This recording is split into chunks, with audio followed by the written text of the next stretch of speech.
Hiya guys, Mike here at Roy Eclipse Productions. Today is the 2nd of February 2017 and welcome to Beginner Series Video 3, leading on from my last video last week in which we were talking about which computer you might need for music creation. Today we're talking about which digital audio workstation, or DAW, you may need moving forward. So, when I first came to this, everyone was talking about DAWs. You know, you first got into sound, first got into music, and you start having some conversations and reading online. And everywhere you look, it's like DAW, DAW, DAW, and you think, well, what is a DAW? So, a DAW basically stands for a digital audio workstation, and essentially, it's a piece of digital software that runs on a Mac or a PC. To kind of sequence, record, mix, master, to bounce your tracks, into kind of your product gets, once you've recorded and mixed your track, you're going to bounce your product into like an MP3 or a PCM, which is an uncompressed file, WAV or AIF. We'll talk about that in another video.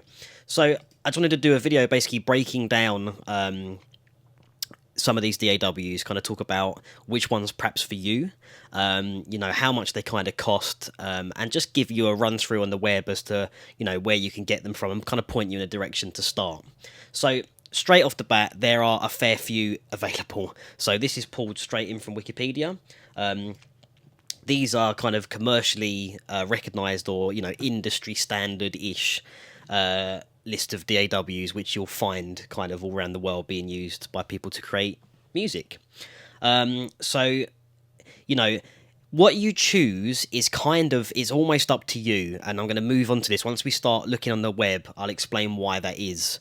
So from this list, and kind of based on my experience of going into studios and just talking to people, like looking in the communities, these are kind of the main DAWs that are being used and have been being used for a long time, with the exception of Reaper, which is kind of a new kid on the block, but it's getting a lot of positive press. So the industry standards essentially is Logic Pro X from Apple, Pro Tools from Avid, Ableton from Ableton, or Ableton Live as the DAW is actually called. Then we got Reaper, as I say, they're new guys. Digital Performer from Mo2. Then we got Cubase from Steinberg. Those are the main ones, and I've kind of put down like Propellerhead's Reason, Adobe's Audition. Then we've got Sonar from a company called Cakewalk, Studio One, and FL Studio. Now, at this point, when you talk about which one is for you, if you've gone the PC route, Logic Pro X you can't use. It only works on a Mac. Apple have kind of locked it off from any other type of system. The same goes for Sonar. At the moment, there's only a PC port of that DAW. And FL Studio, I believe, is going into beta for the Mac, but it's I wouldn't personally call it until it's actually released and the word beta's gone from it. I kind of sort of steer clear from it to a point if you're a Mac user. If you're a Windows user, check it out. So in terms of which DAW is right for you, that's a very, very ambiguous question. It's been asked, and I see it asked all the time online. It's kind of, they all will essentially do very similar things. It just they'll do them in their own way. Some of those workflows may work for you, some of them may not.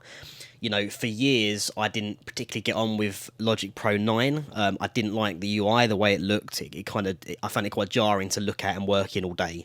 You're going to be in these software packages a lot.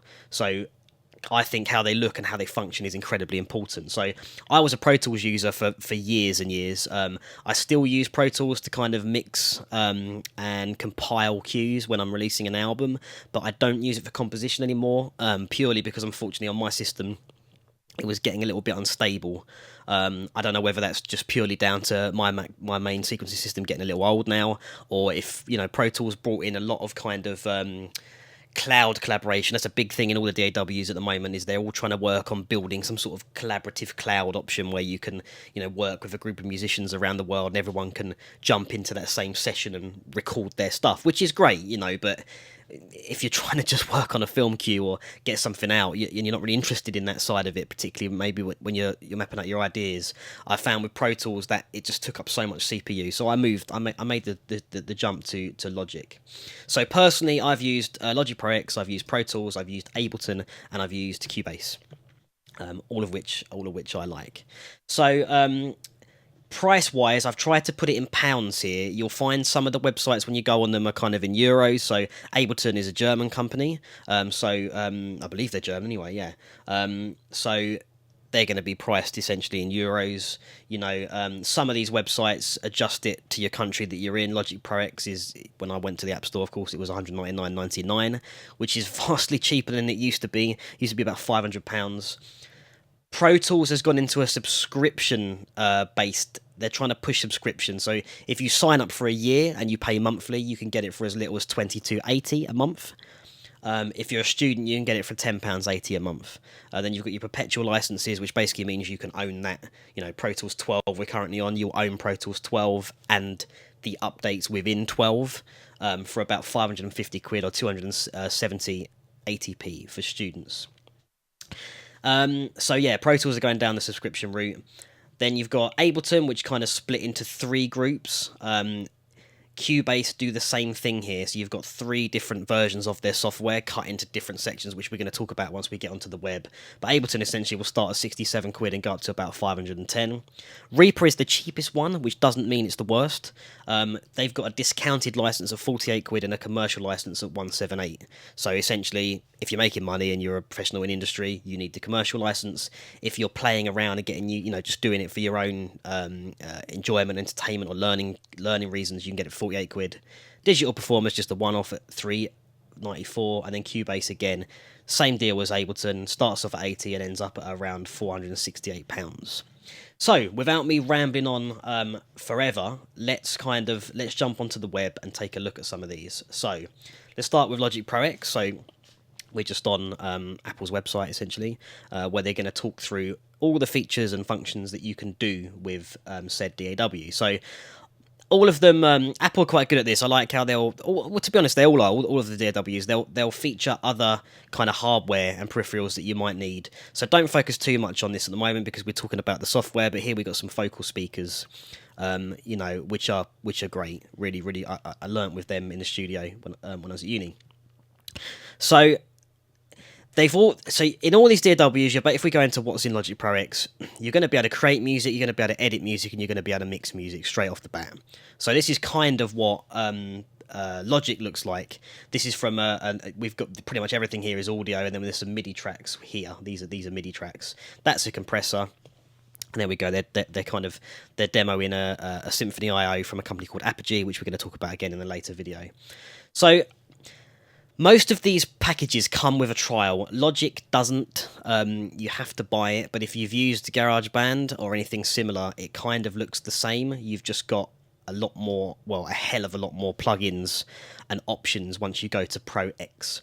So here they're demoing Drummer, which is basically kind of like drums which are built into Logic you can use for your tracks in varying styles. So they've got alternative, disco, rock, R&B, or SoCal, which is like your drum designer. And you can basically move these blocks around to see, you know, I want more percussion or more cymbal or a bit more kick, bit more snare, and I want it louder, or I don't know if you can see that in the video, you know, more complex or softer or more simple or more loud. So you could go simple and loud, you'd move that right up to the top and it'd start playing a simple beat, but hitting the kit quite loud, quite hard, basically. You know, Logic's great at giving you lots of plugins for 200 quid, basically, you are getting a hell of a lot of stuff. From a starting point of view, you're getting, I mean, this is kind of demoing their pedal board and amp designer. So if you're a guitarist, or even if you're getting creative and running, you can run whatever you want through this.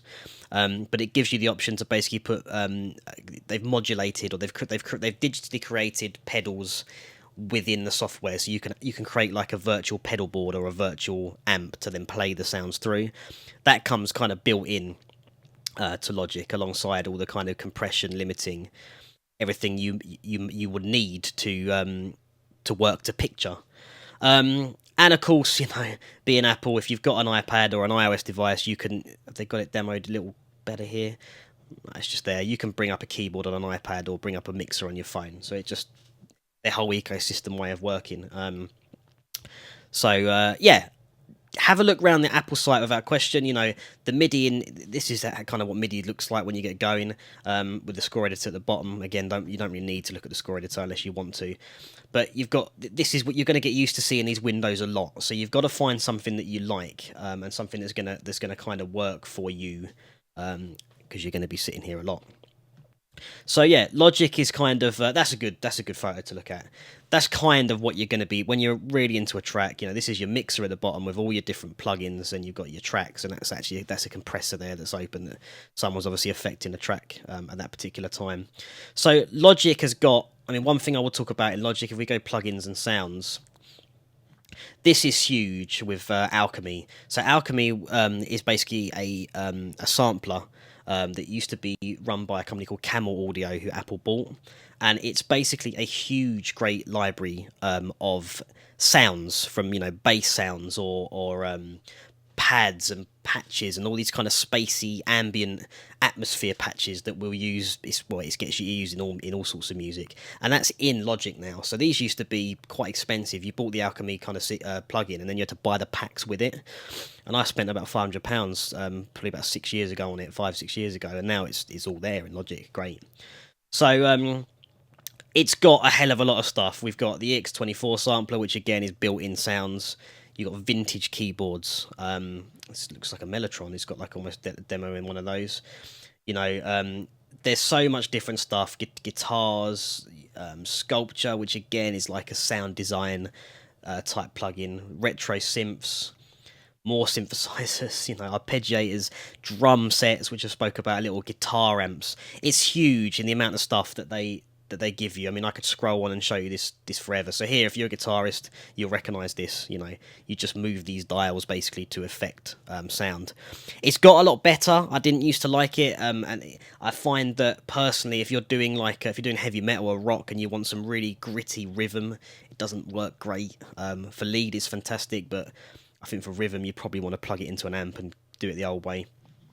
But yeah, really great stuff. Really great analyzers in your EQ, and it's all built in, basically straight out of the box. So for £200, if you've got a Mac and you've gone down the Apple route, you know, without having to invest loads more money in plugins, Logic's pretty good. Anyway, that's enough on Logic. We're going to move over to Pro Tools. So Pro Tools is pretty much in every studio you're going to ever go in ever. It's very much industry standard for recording, and probably has been since the early 90s. When I was at uni, I kind of controversially used it for composition, and pretty much all my films now, well, basically every film I've worked on has been composed, mixed, and everything within Pro Tools. So I did all my MIDI sequencing within it as well, which at uni was kind of like, why are you doing that, Mike? Everyone was using pretty much Logic when I was at university. So like I say, I'm a Logic user now, but you know, Pro Tools is great, and I really got into it and really enjoyed using it. So this is kind of giving you this is demoing a lot of the loops and things like that. Get collaborative, be hard. They're pushing this this collaborative element to it. But if we go into, and there's a little bit of an image of some of the plugins that you get, in fact you don't get. These here are third-party plugins, so that's one thing I'd say with Pro Tools. They're getting a little better at it, but they don't.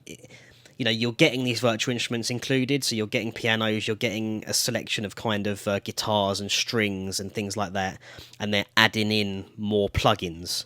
But as you can see here, you know, bonus plugins are only accessible with a subscription or annual plan, which basically means you have to pay extra money on a separate subscription to get these plugins, which personally I think is a little cheeky, you know, especially when Apple are giving you all of that for 200 quid. But the channel strip is amazing. Here it is in action. So I love the Pro Tools mixer, by the way. I miss it on a daily basis, even though now I'm in Logic. But this channel strip is kind of it's modelled from their desks, which are just amazing when you get into the studios. So you've got essentially compressors, you've got gates, you've got limiters, you've got EQs, all within one strip. So it's almost like if you think of a channel on a mixing desk, you've got that within the channel strip. So it saves you having to put loads of plugins. You can just put one that deals with everything. So let's go back out of the channel strip. yeah, reverbs, delays, all these DAWs are going to come. Basically, you're going to get compressors, limiters, EQs, reverbs. You know, you're going to get a level of plugins included with the software, but some of them are going to start bundling them or making you pay extra money or making you upgrade. So Pro Tools kind of comes in three sets. You've got Pro Tools, or Pro Tools First, I should talk about first off, which is free. Free to basically use, but you are limited to 16 tracks, 4 inputs, so you can only put 4 channels into the DAW, 20 plugins and 3 projects. So it really is, you know, just getting you into the world of using Pro Tools. Then you've got Pro Tools, then you've got Pro Tools HD. Do not worry about Pro Tools HD right at this moment in time. Pro Tools HD is like, yeah, you're in the studio using a hell of a lot of outboard stuff, which I was just about to say. I know they're showing it. You know, this is like if you're building your own studio, if you know, to actually record bands and mix and master huge great sessions. I think, you know, there should be a comparison. If we go to the comparison chart, it tells you what you can and can't do within these DAWs. So, you know, Pro Tools, for pros who need an advanced set of tools to create music or sound for picture. So that's the realm that I'm in. You know, HD is audio and post pros who need maximum track counts, performance and surround sound mixing. So if you've got 500 tracks, 600 tracks, you're going to need a HD system. And then Pro Tools First, you know, singers, songwriters and musicians who are new to audio recording or Pro Tools. So that may well be for you. You know, it's going to give you 16 tracks of audio. You're going to have 4 inputs. You can have 16 instruments and 16 MIDI tracks, which makes sense. 16 auxes, and that's kind of it. Whereas, you know, Pro Tools here and Pro Tools HD, especially in terms of instrument tracks and MIDI tracks, is 512 and 128 aux tracks and 512 aux tracks in HD. So really, I think you guys are going to be in either in these two categories here. If you're literally just getting started, you don't really want to spend too much money, you got your computer set up, but you want a DAW, you want to try it out, which I'd recommend you do, by the way, for almost all of these. If they've got a demo or a free thing, just get it and check it out and use it. So yeah, Pro Tools First is free. Then Pro Tools here starts from 24. It's in dollars. I think on my spreadsheet here, or spreadsheet level, yeah, $22.80 a month if you subscribe to a year, or $10.80 for students, or the perpetual for £550. So yeah, Pro Tools is kind of, like I say, they've evolved the software over time to definitely push more in the way of you actually recording MIDI or you using compose and record. They want you now to be able to make music virtually and use all these plugins, which you could always do before. It just didn't have a name for it. It didn't have a reputation for, oh well, you know, I'm a composer and I use Pro Tools. You know, I know I think Atticus Ross uses Pro Tools to compose. You know, I believe James Horner used Pro Tools, late James Horner. You know, and Trent Reznor, all those guys, they use Pro Tools to compose. So it is used. It's just not as much as the other packages of software when it comes to music creation. Anyway, I'm rambling. So let's move on to Ableton. So live is something that it kind of, again, it got a name for being, you know, live.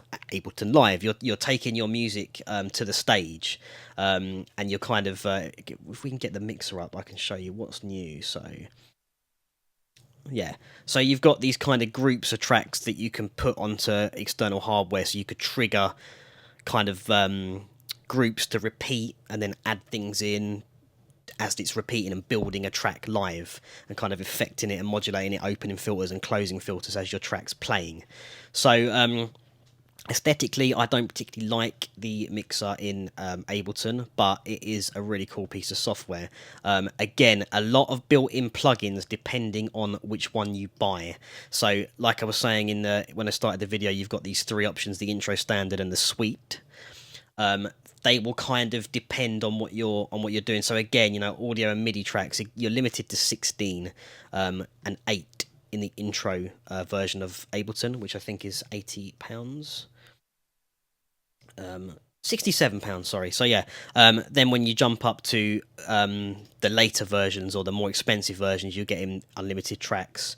etc., etc. And these things like this, like you can't audio slice or you can't audio to MIDI, or there's lots of stuff you can't do in your intro package. So the suite's going to have a lot more plugins, a lot more sounds, a lot more ability to get more creative, let's say, whereas the intro is almost like, well, hey, let's check out the software and see how we get on with it. One thing I like with it, especially, this is, like I say, they all do different things. So some packages, such as Pro Tools, will limit you in terms of the resolution you can record at. Again, don't worry too much about this, guys, right now. But 32 to 192, they don't care which version you're on. So you could be recording with a really high-end interface at a really massive resolution, so massive great audio files, you know, and they're not going to kind of limit you by price. So you could be trialing this in a really high-end studio. So yeah, again, it's the same sort of deal. If you're just getting into it, you're just getting started, then probably the standard and the intro packages are going to be for you. If you're a little bit more seasoned and you know you're going to really go for it, you're writing for film, or you're going to be recording huge, great sessions, then just go in at the pro level or the suite level, as they call it with Ableton. I'd like to see some actual images so I can show you guys of it. Again, they're demoing a lot of gear, which I really like. Yeah, so this is kind of, if I zoom in here, this is kind of what it looks like. What I like with Ableton, I'm going to bring your attention to this here. This is basically, so you've got, where it's a workflow thing. So where you've got a specific track, you can actually, on the bottom of the track, have your kind of, your rack, if you like, your mixing rack. So you could have a compressor, then an EQ, you know, and then a limiter, or something like that in it, and see these things working in real time alongside your track, which I really like using Ableton, because when you're mixing and you're playing the track, you haven't got to move to a different screen, and you can just see everything, as opposed to most DAWs where you've got the plugins working kind of vertically down. You know, this is like a linear from left to right at the bottom. So for me, just looking at your signal path, it makes a lot of sense in Ableton. So I love that feature of it. And their EQ8 is great as well. You've got built-in analyzers, which is really useful when you first come to mixing audio. I'm going to talk about that again in another video. So yeah, great. This is what I wanted, some pictures of what it is. So this is what I'm talking about here. That here you've got a mixer, but they've actually brought up a massive version of their 8 band EQ. Their parametric EQ, if you want, EQ8. Then we've got a glue compressor and a multi-band dynamics, and then I don't know what that one is hidden. But this is all just running left to right at the bottom, as opposed to having to go into a mixer window and opening each separate plugin vertically. I apologise if this is not making sense. So yeah, Ableton, again, check it out. Look, try live for free. I think they give you a month to check it out. So just go and give it a go. You know, yeah, like I say, it was aimed at beat making. It was aimed at electronic musicians that were kind of working live. It's rubbish. I know people who've used Ableton to write for film. It can handle film, it can handle multi-screen, all those sorts of things. It really is what works best for you. You know, if you're a sound design musician, this is going to be a great thing for you. Moving on to Reaper. Reaper, like I say, new kid on the block. You know, one thing I love with Reaper, this is what it looks like. So it's got almost like a Cubase look to me. This looks very much like Cubase in my eyes. I think it looks nice. I love the green colours. You know, again, we've got, they're touting mainly audio here. There's no MIDI so far that I can see in this session. One thing that's great with Reaper that I noticed straight away is this section here, videos, watch and learn. There's a massive great section that they've given you. Okay, yeah, there's an Apple manual, and this kind of exists for Digital Performer, and I know that you're going to find resources everywhere for all the DAWs. It's not just specifically Reaper, but I just love the fact that starting a new project, say, straight away we've got a video on YouTube put together by the guys, you know, and they're going to be talking to you about, you know, literally starting a new session, how to get tracks in. So you could just learn straight away with these videos in Reaper for next to nothing. I think it's, what did I say it was, 50 quid? I swear it's 50 quid for 48 quid for to get going. And you can apply a lot of what you learn in this kind of in this section to any other DAW. So even if you got Reaper for 50 quid, you know, maybe you didn't like how it looked or how it worked in a certain way, fine, but you've learned pretty much the basics of audio creation from off the bat. And lots of people on my Instagram have been telling me, Mike, check out Reaper. I almost feel compelled to have to do it just to see what it's all like. But yeah, you've got a user guide as well, PDF. I like the website; it's very straightforward. Lots of resources, and it's it looks pretty powerful. They're developing it all the time, so you've got VST support, which VST3 support, which means you can add pretty much any plugin that you want. You've got groupings and you can work to video, and there's a lot of stuff. Let's go in some of this. I mean, it's just huge. There's so much different stuff. You guys probably can't quite see this in the video, so I'm not going to hover here for too long. But it looks like it's kind of almost open source, where people are adding things to it constantly, and you don't have to pay again. So once you've paid once, it seems like that's pretty much it. You just keep getting all the updates and everything that they add to the software. So, I'm almost telling you to get Reaper, to be honest with you, just because I think you can learn very quickly and it's not going to completely break the bank. But again, unfortunately, as a DAW, I've not used. I don't know much about it. I know it's going to come with some sounds built in, but not notation editing we can do. So it doesn't look like it's got as much in the way of chucked in sounds. It's definitely going to have compressors and things like that, because you can't give a DAW away with no compression. So let's have a look. Recording your tracks, producing tracks, transforming. So yeah, inserting EQs essentially. Technicals, yeah, it doesn't look like it comes with much in the way of sounds, but it's 50 quid to get going, so let's not complain too much there. So moving on to Mo2's website for digital performer. So film composers, I'm basically looking at you or talking to you. This is getting a lot of people. I was watching some videos with a guy called Evan Evans. I'm sure you're not watching this video, Evan, but if you are, hey. He was really sort of saying digital performer, if you want to get into film, go and buy it now. It's kind of, he moved from Logic over to this, and I've heard a lot of people saying that. At the time I was moving from Pro Tools to Logic, people were saying, no, go and get digital performer. And the reason being is that it's got, I don't know if any of you, if you're into film music, and again, I'm digressing here, if you've gone to a film music concert and you're seeing a conductor conducting the score, then on the screen in front of him, there's a line that comes across the screen. When it gets to the end, it bleeps on the downbeat, which I think is a one beat before the downbeat. So you can keep the orchestra essentially in time. That is something that's built into digital performer. So if you're working to a film, you can actually put that up. So while you're watching the film, it's following your metronome. So it moves along, bleep, moves along, bleep, moves along, bleep. So if you're really trying to get a tight cue, into a film, it's a really useful feature to have. There's also some things with grouping. So I use Vienna Ensemble Pro. I'm getting a little bit too in depth here, but essentially you could load in all your different sounds into Digital Performer, and it saves it within the DAW. So if you're jumping between, say, 10 different cues, you can pretty much, from what I gather, stay in the same session.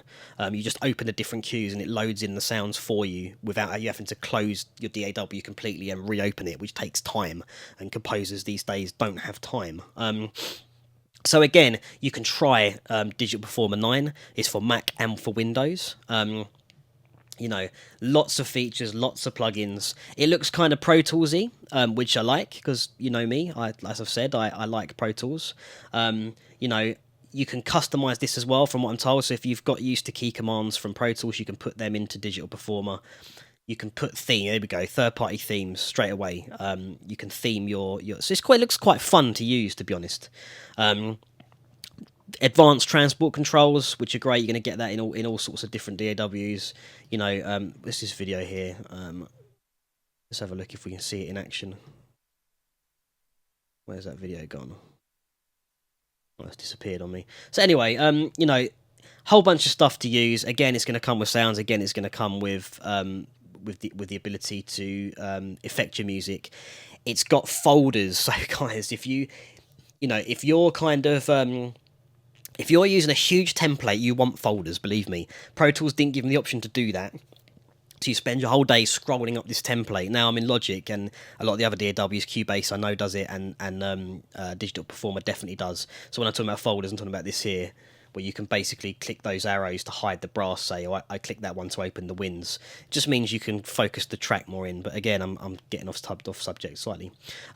So Digital Performer, you can try it. It is quite pricey if you want to buy it compared to some of the others. I mean, well, 394 is kind of in the mid ground. You know, Pro Tools is up there, the most expensive in terms of buying at 550.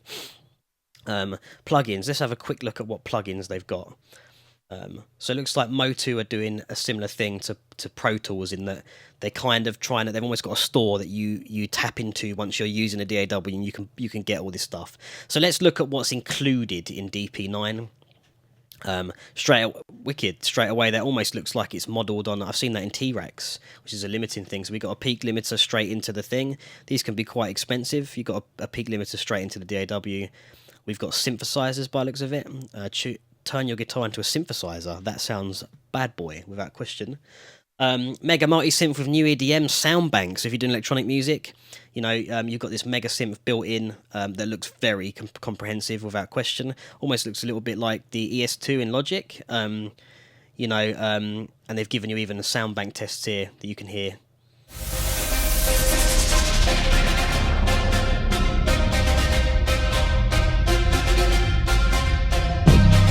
Stuff like that you can use.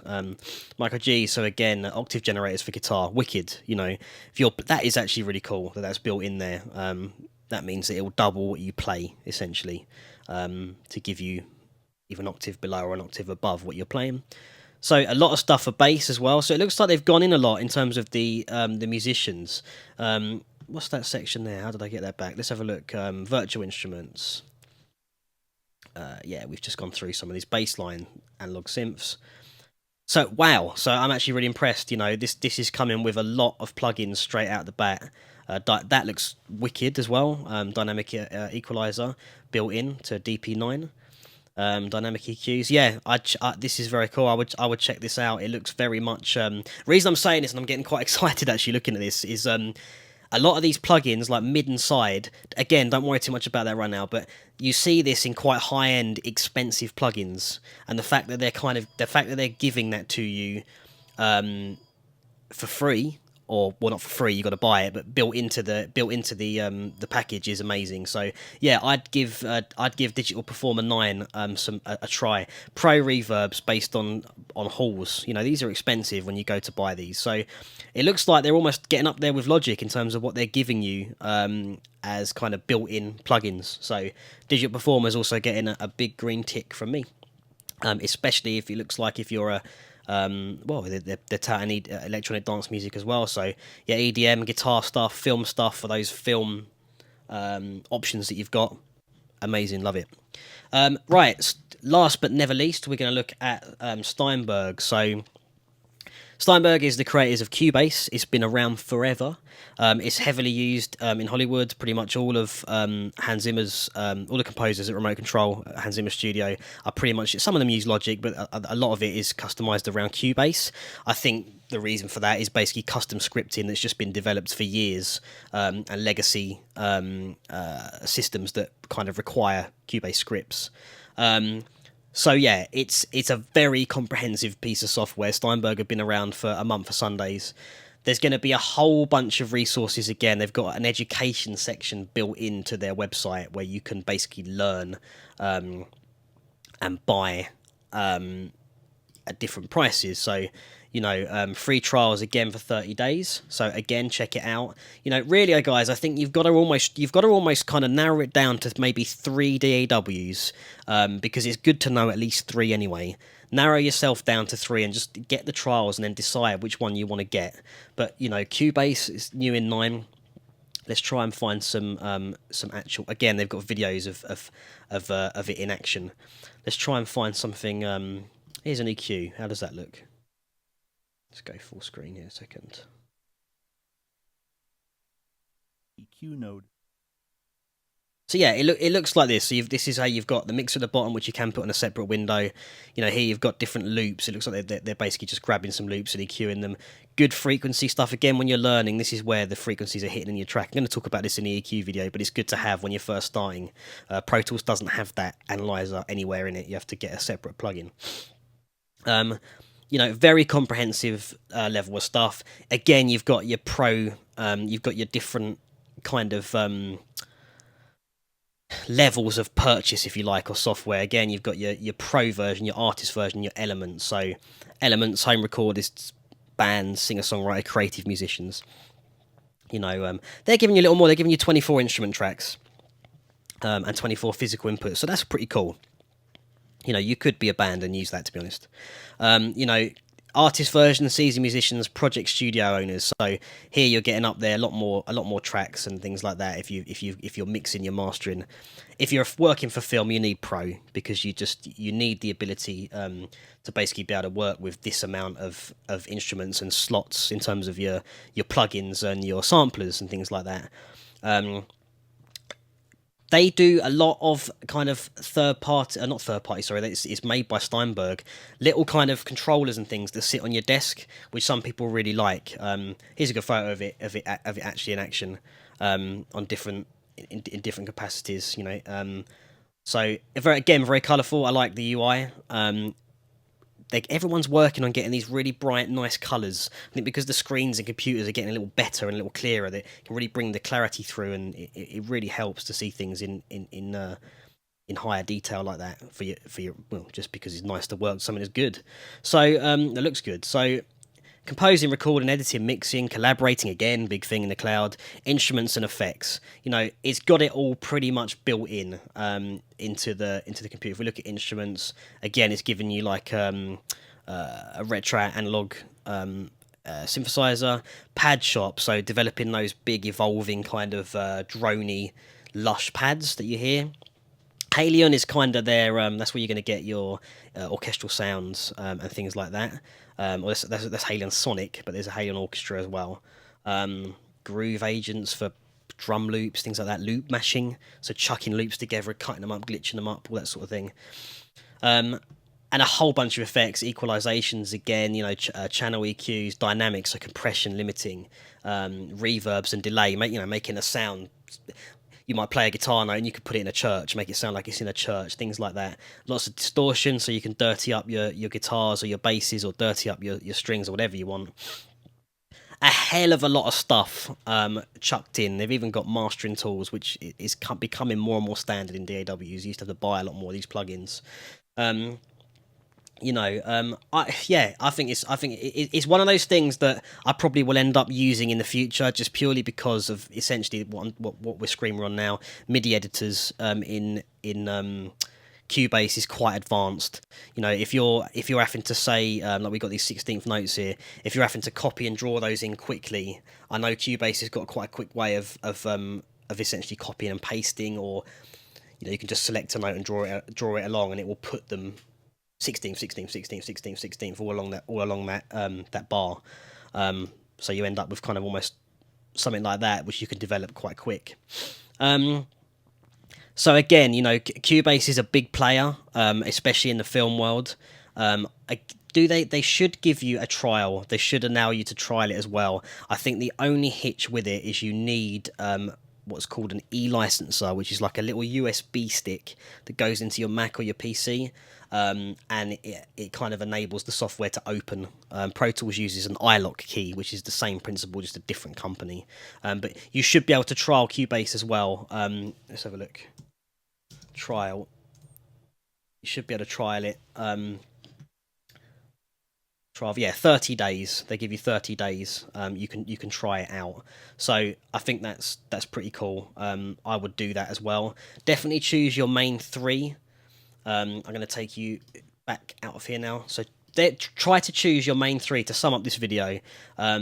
Your main three DAWs. Personally, I'd if you've got a Mac, I'd go Logic, Pro Tools, and Digital Performer. Talking from a film point of view.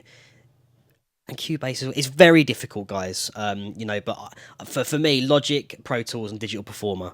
You know, if you're just getting started out, and you're going to be working Windows environments as well, then definitely learn Cubase, because that will replace your Logic, which you can only get on a Mac.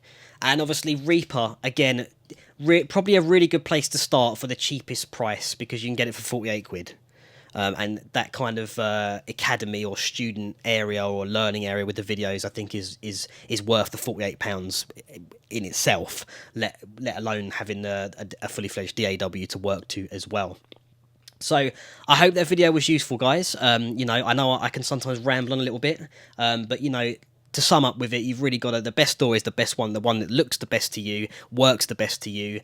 You know, you're adding your plugins and you're recording without thinking about it. I think a DAW should almost be something that you don't have to think about when you're using it.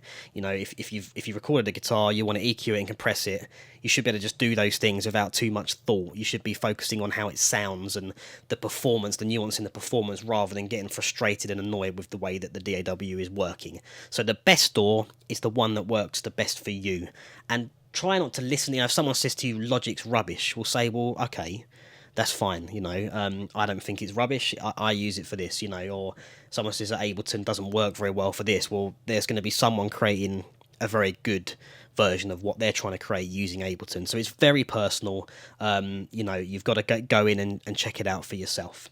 So again, I'm going to round off the video. I hope it was useful. I will do another cut down version. For those of you who don't want to hear me ramble on for half an hour, we'll do a condensed version, probably at 7 minutes, I'd imagine, for this, where I'll just bang them all up like I did previously. Thanks for everyone who's been commenting on the channel. Please subscribe if you're enjoying these videos. Get involved in the conversation. And I will see you guys next week. Cool. Take care. Bye-bye.